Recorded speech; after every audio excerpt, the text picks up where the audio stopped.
On the surface, Sophie seems like a woman who has everything under control, a respectable career, a stable family, and a perfectly ordinary life. But behind that polished image is someone quietly suffocating under pressure, routine, and years of unspoken desire. Then she meets Max, a younger man whose reckless energy instantly shakes the walls of her carefully built world. What begins as a strange game between two people at a publishing house slowly turns into something far more dangerous, a secret connection filled with tension, temptation, and emotion. The closer Sophie gets to Max, the more her marriage, reputation, and sense of control begin to slip away. And once feelings start getting involved, this is no longer just about attraction. It becomes a story about loneliness, risk, freedom, and the terrifying thrill of finally wanting something for yourself, even if it could destroy everything you have built. The events of the series begin with Sophie, who is preparing for her first day of work as a manager at a publishing house. Upon her arrival, Sophie meets CEO Ronnie, who organizes a meeting with the staff to welcome her. However, a permanent technical employee named Max arrives late for the meeting, disrupting the entire office. Sophie later hears an unusual noise coming from the wall and discovers that Max is the cause of the disturbance. Later, she has another meeting with the literary director Frederick and the public relations manager Dennis. Sophie then returns home and talks to her husband, Johan, about her first day at the publishing house. She explains that it will take time and effort to modernize the company because it still relies on manual systems instead of electronic ones. That night, Sophie goes to the bathroom and watches an erotic movie to relieve her stress. The next day, after the staff leaves, Sophie stays late at the office and decides to watch erotic movies again because she feels anxious.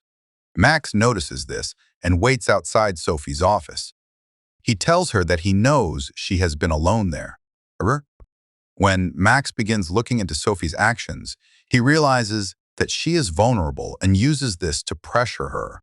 He asks for money in exchange for deleting pictures from his phone. Sophie agrees to Max's request and also agrees to have lunch with him. During lunch, Max asks Sophie why she watches erotic movies, but their conversation is interrupted by Sophie's friend. Max assures Sophie that he has deleted the pictures from his phone, but she remains suspicious. She keeps his phone and returns to work, feeling both uneasy and excited. Meanwhile, Dennis and Frederick argue about inappropriate conversations on their personal accounts. They suspect that someone has hacked them, so they turn to Max, the tech employee, for help. However, Max needs his phone, which Sophie still has. Sophie is impressed by Max's cleverness when he successfully gets his phone back. Later, Sophie goes to the bathroom, puts on lipstick, and then gives it to Max. She tells him that the color reflects her personality the most and asks how she can get it back. The next day, Max sends Sophie an envelope through the secretary. In it, he explains the rules of a game. The person who has the lipstick can make any demand, and the other person must fulfill it without objection. Sophie begins looking for an employee to shout at, as Max instructed. The only person she finds is the secretary, and she ends up shouting at her. The secretary walks out of the office, unaware that she has become part of a strange game between Sophie and Max. The next morning, Sophie sees Max happily. Later, she leaves the publishing house in a fit of rage, but collides with a cyclist. They begin arguing, but after hearing Sophie's voice, Max steps in. He gathers the scattered papers and returns the lipstick to her, signaling that it is now his turn to make a demand. That night, Sophie goes to a party but feels uncomfortable, especially when Johan demeans her in front of his friends. Feeling humiliated, Sophie turns to Max for relief. Here, she sends him a message asking him to deliberately create chaos and noise during a meeting at the publishing house the next day. The following day, before the meeting is over, the cleaning staff arrives unexpectedly. The staff is shocked because Max lied to them, saying that Sophie had invited them for coffee. In this way, Max fulfills Sophie's request.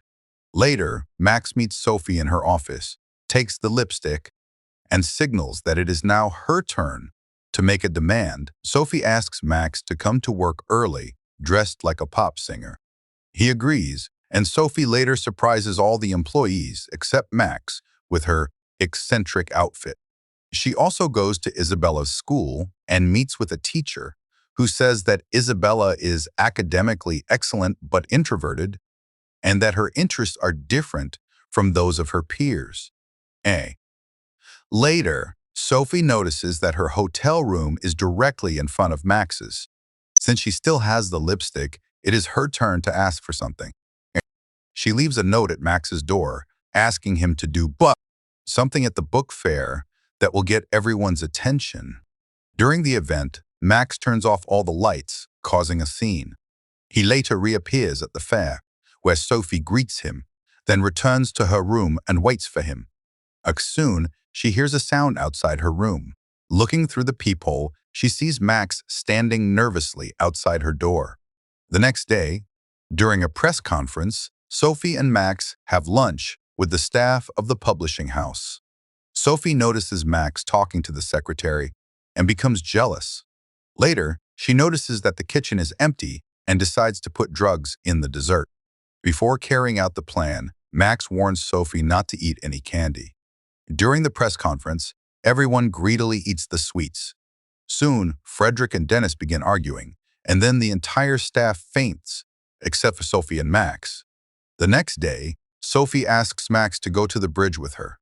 They spend time together, return to the hotel, and make love for the first time since the book fair. Later, the staff returns to the publishing house, but Max notices that Sophie is missing. He realizes that she has been working from home for 3 weeks. Upset, Max goes to Sophie's house, but she initially ignores him. Eventually, Sophie admits that their relationship is wrong, but she also confesses that in his presence she feels vulnerable. Soon, their relationship begins again. Then Johann comes home and notices Max's presence. Sophie lies and says that Max is there to fix the dishwasher. Max pretends to repair it, but he becomes angry and decides not to talk to Sophie again. However, the next day, when Sophie goes to the publishing house, Max apologizes and she forgives him. He invites her to the house he shares with others, where they spend a week together. Max explains that his mother does not like him because she sees him as a playboy. The next morning, Sophie returns to work. The secretary notices how close Sophie has become to Max and warns him that Sophie will never truly make room for him in her life. Max ignores her comments and continues looking for a chance to speak with Sophie. Later, Sophie gives him the lipstick again in exchange for spending her birthday with her, and Max agrees. At home, Sophie prepares cookies for her daughter, Isabella, but Johann mocks her as usual.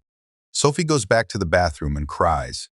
Meanwhile, Max goes to visit his mother and younger brother. His brother asks if he is engaged, and Max jokingly shows him a picture of Sophie. When Max's mother sees the picture, she is shocked that her son is having an affair with an older married woman who also has a child. At the same time, Johann shocks Sophie by telling her that he wants to move to London and expects her to quit her job. Sophie becomes angry because he made the decision without asking for her opinion. Sophie later tells Ronnie that she is planning to move to London with her husband and daughter. Max is confused and devastated when he hears this. In front of the staff, he says nothing, but later he talks to Sophie privately.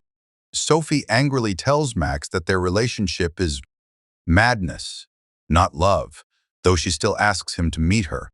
Later, Sophie reassures Max that there is nothing left between them. Max is heartbroken and returns to work, but suddenly collapses.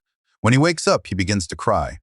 Sophie is also heartbroken and secretly hopes for a miracle that will reunite them. The next day, Johann suggests that they go out with friends to reduce the tension.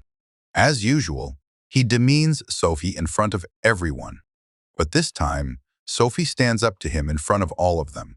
Later, she sneaks into the publishing house wearing a bathrobe and disrupts a meeting. One woman is so disturbed by Sophie's behavior that she tears up her work contract. Sophie storms out of the meeting, and Max follows her. A wave of joy rushes through Max's heart when he realizes that Sophie did not go to London because she has fallen in love with him. In choosing him, Sophie challenges her husband, social expectations, and the conventions that oppose a relationship between an older woman and a younger man who is still trying to find his way in life.